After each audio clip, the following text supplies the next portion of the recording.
Howdy peeps, so we're doing well. I thought I'd treat you all to another video. And I'm going to be doing a bit of a general squeaky chair thing. You know how it is. Is there such thing as a non-squeaky chair? I might have to see if I can get one. It's called sitting on the floor, isn't it? Anyway. So I was just listening to YouTube, which is obviously something I do a lot of. It's a good and bad source of information and perspectives. Then this one cropped up out of nowhere. Well, it didn't crop up out of nowhere. Obviously it's appeared on YouTube on my feed. And it's that thing of the title of this short video is Warning Your Phone is a Portal. And I'll throw a link in the description once I've uploaded this video. But let's just listen to this dude and what he's got to say. Our phones, okay, are actually a portal. For the very first time ever, we have access to nations and information that humanity has never. So it relocates us. Our phone is a doorway. Well, so are video games. Now, I was recently... Now, it's a shame he didn't carry on with that, and it's a shame he goes on to... Well, it's not a shame, it's obviously what he wanted to talk about. We'll carry on, then I'll come back to that. Did a meeting, and there was a young man who was just about crippled. He was bent over with severe scoliosis. And as we began to pray for him, he began to go through deliverance. Demons actually started to come out of him, and he began to straighten out. God totally healed him. And I asked him, I said, I have to stop there.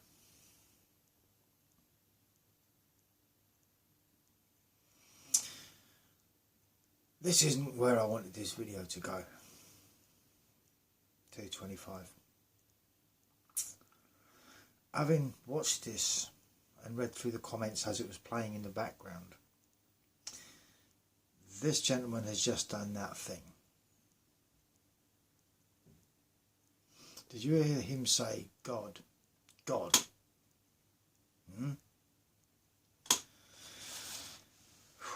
Well, if there's one thing I know about humans is that we all like to be God from time to time. You know, whether it's the untouchable, undying, the healer, healing God.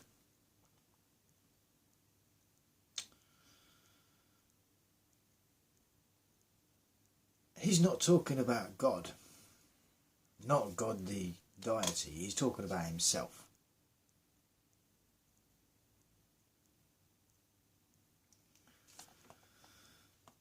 Oh, I have to carry on listening.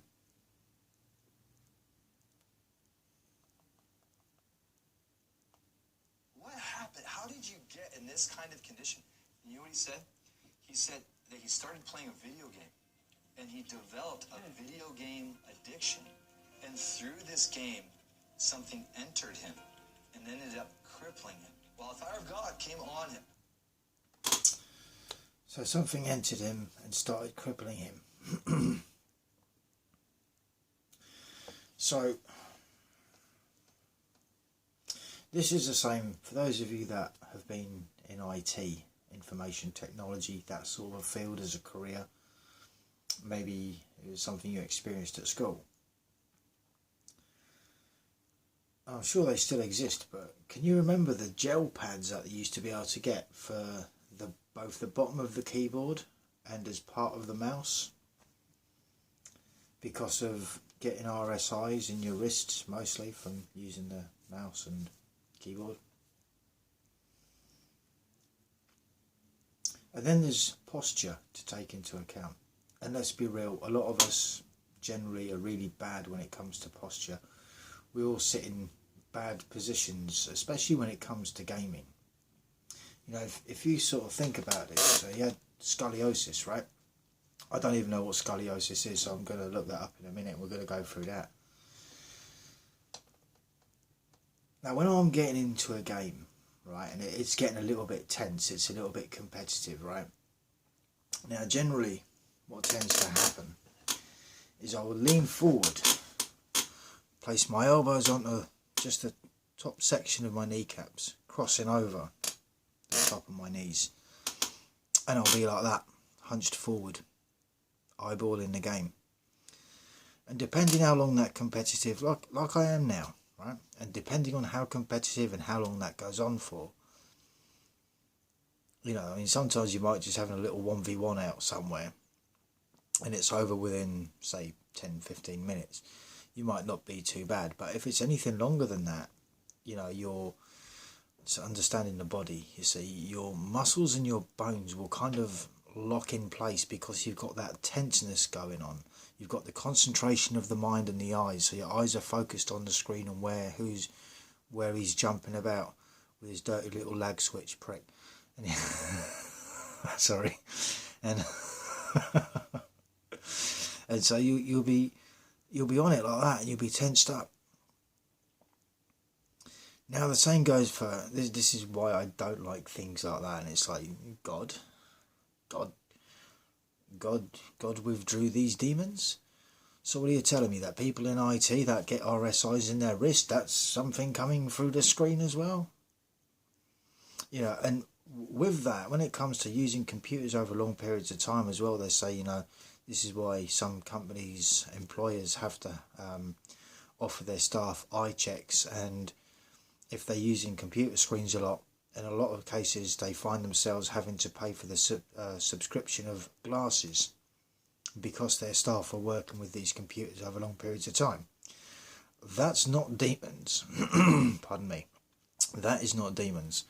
That is literally the result of the bright screen and the characters on it and everything else in terms of a computer having an effect on our eyeballs.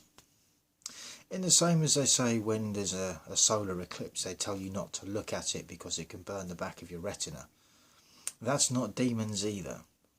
I get real pissy when people talk about demons and God and stuff like that, when there's actually a more scientific approach to it, a more factual scientific approach to it at that matter. And you could say, oh, but hang on a second, your last couple of videos have been doing tarot cards. You know, well, scientifically that proves it's just chance. Well, scientifically, how is it that it's linked so many things in different people's lives across the world, pointed things out, came up with warnings, and given possible outcomes? And the chance, the end result of possible outcomes, taking a chance on one route or the other, where a lot of the time there isn't a logical path, because literally anything can happen in between. I know this is where science and religion and the woo-woo stuff really doesn't get along and doesn't walk down that path hand in hand. But if truth be told, if you know, understanding science is something that's been investigated time and time, tried and tested time and time again. And if they can't scientifically prove it, they can't scientifically prove it. You know, now with something as ancient as even God as a deity, be whichever God you want it to be. I mean, even with that, man walks up to the top of a hill, comes down with a book, says, right, this is what God says. Do you believe that, man? I'm just saying. Comes down with a book, right? 10 Commandments. And yet, when you look at, say, the Native American way, where there are no books, and it's all done via ceremony and ritual and the balance of working with nature, there's no books on that. I mean, there's books being written, but as a people, they've never used books. They didn't have to. They just knew. They just knew it. Just saying. Anyway, so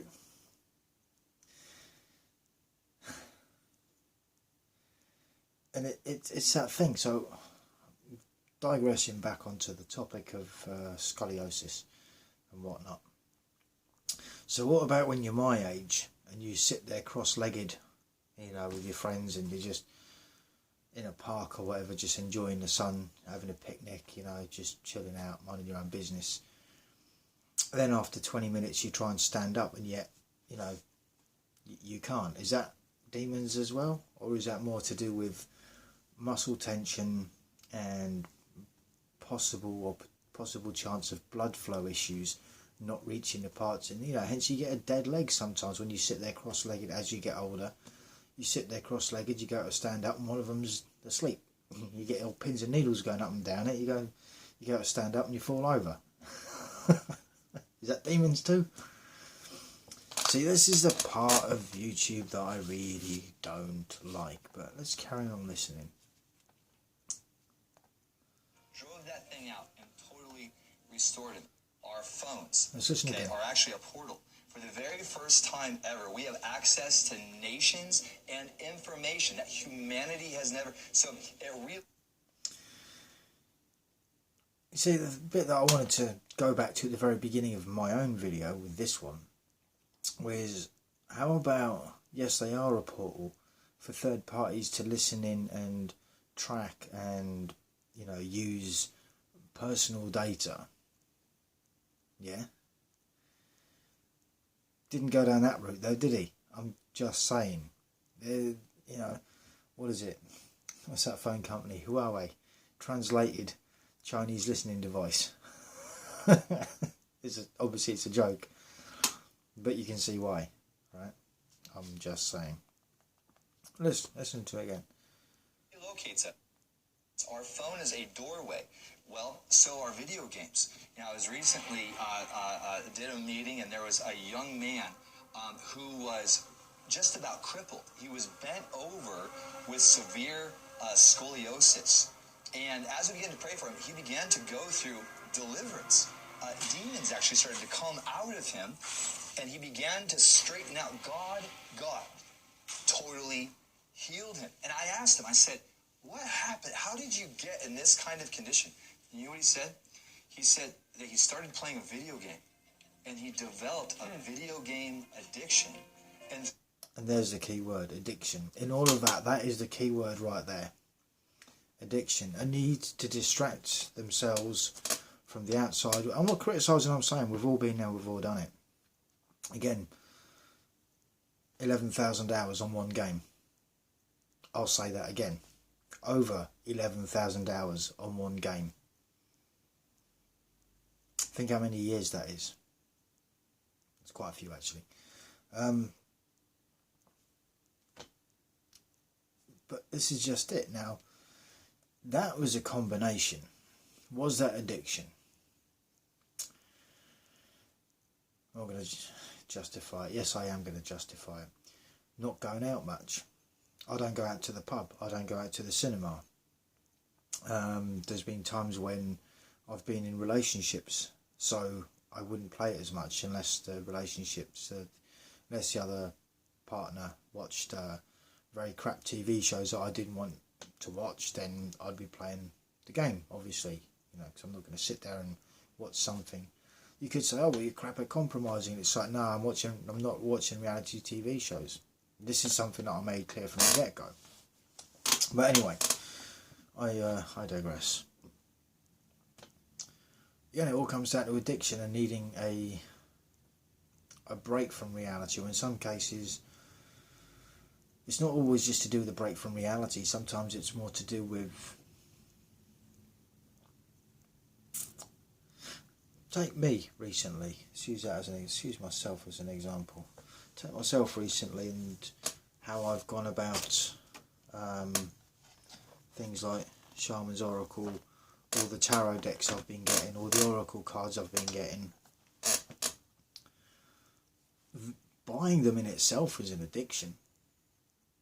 And then going through it and learning about it, that's not so much of an addiction, but definitely I definitely enjoy the buying part more than I do the going through it and getting to know the meanings. You know, it's literally just short-term gratification. But obviously with video games, you can spend a lot longer. It's not short-term gratification. That's long-term gratification with no reward in the real world. Not really. I mean, you might feel good about yourself that you've invested maybe 11,000 hours and you've reached a certain level, you know, or you've reached whatever it was that you wanted to do in the game. You'll feel good, but there's nothing in the real world to show for it. It doesn't really give you a sense of accomplishment. Now, if I had the cash in real life, and look, if I'd put my mind to it, I probably could have had the cash that I have in, say, GTA, because it's one I've got the most cash in. Damn, would I be comfortable? I would. I could retire tomorrow, not bat an eyelid.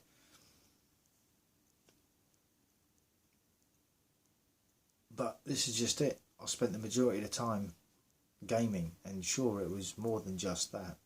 It was also keeping in touch with friends and all of this, because, well, phones, yeah, we can text people, but we don't always get messages back straight away, do we? So,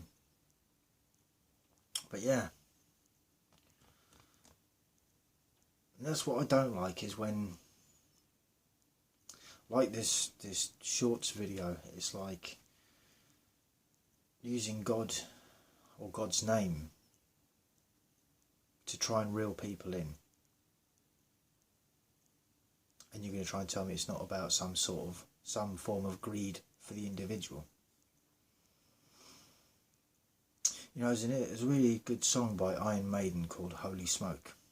It's on No Prayer for the Dying album, released back in the early 90s, I do believe.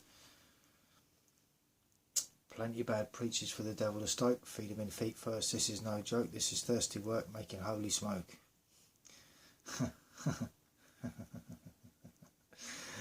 Believe in me, I think it's believe in me, just send money, or something like that, yeah. And this is it. Musicians have been telling people for years, and people just haven't been listening. They've been listening with their ears closed. Anyway, I'm going to wrap this one up. Thank you all for listening. Thoughts, comments and opinions, feel free to jot them down as always. Till the next one, stay cool, stay free. Peace out.